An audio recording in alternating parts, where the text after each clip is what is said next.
Hello, my friends. I want to show you a little bit about what's happening in the garden. We were here about a week and a half ago, and we see that some of the perennial plants have grown a little bit. And if you see some of the holes, I can see a squirrel has been out in my garden. I have some fennel. This is called a bronze fennel, so it has a similar flavor. They both taste a bit like licorice. And you can see that this was growing here last year and I've cut it back. Here are chives. Chives taste a bit like onions, and sometime this spring these will have beautiful purple flowers that are shaped like a sphere. Here is some rosemary, and this one survived the whole winter. I was so happy to see that. Let's see what else we have. And here is some sorrel. It's coming back very nicely, and this has a lemony flavor.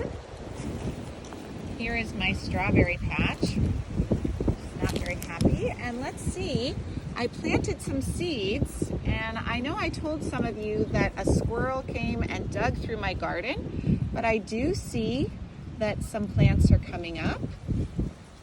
Very, very small little sprouts. And here is the arugula.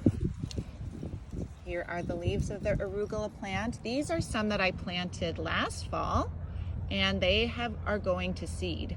So soon seeds are going to come out of these pods, and they will fall to the ground and hopefully grow some more arugula.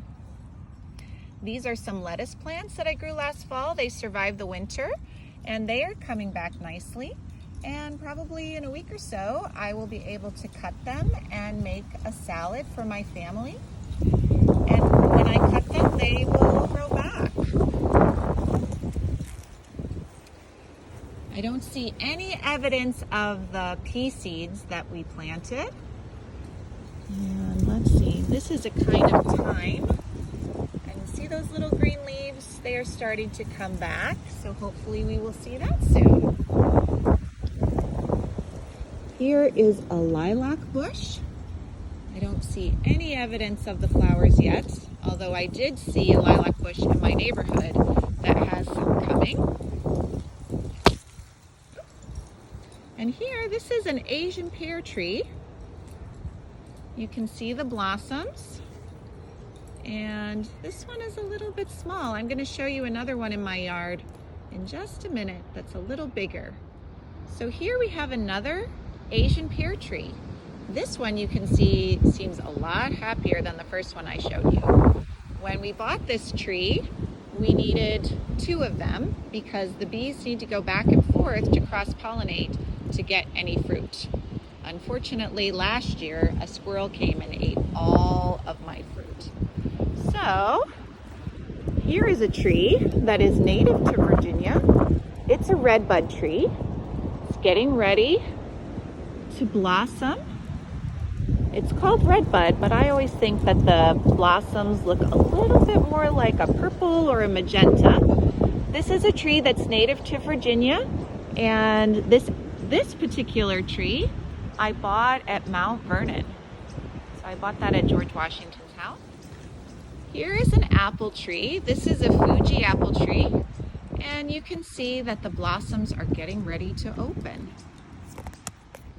So here are some plants that I grow in pots, and here is a mint plant. It has a really nice taste and a nice smell.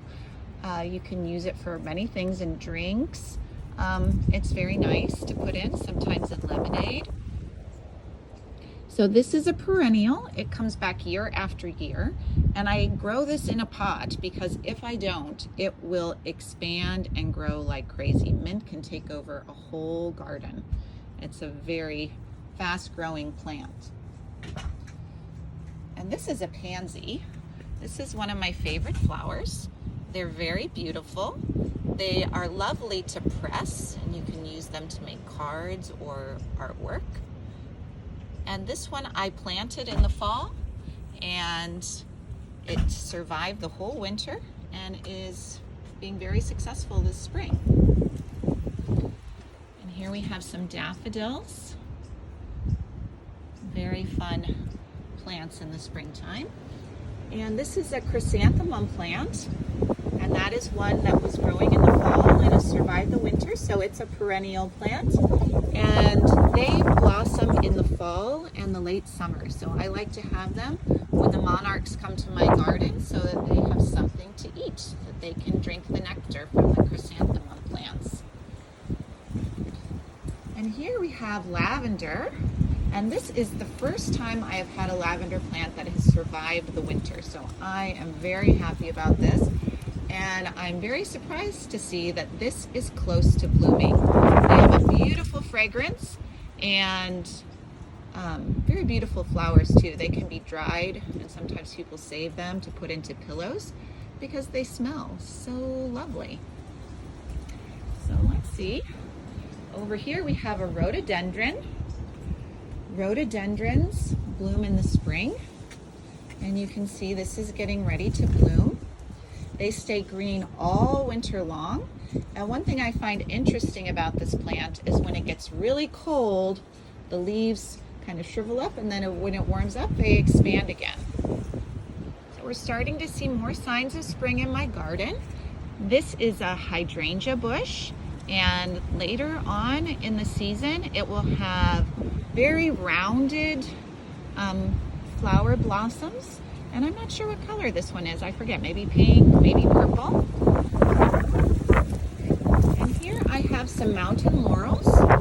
I planted these about 2 years ago. I think some of them look like they might blossom soon. This is a plant that's native to Virginia. Let's see, here's another one. And I have one more that I think this one gets more sunshine. So I'm seeing that the buds are getting ready. They have some really beautiful flowers. And then here's some plants I didn't plant, but I let them grow anyway. I love to see them in the springtime. These are violets.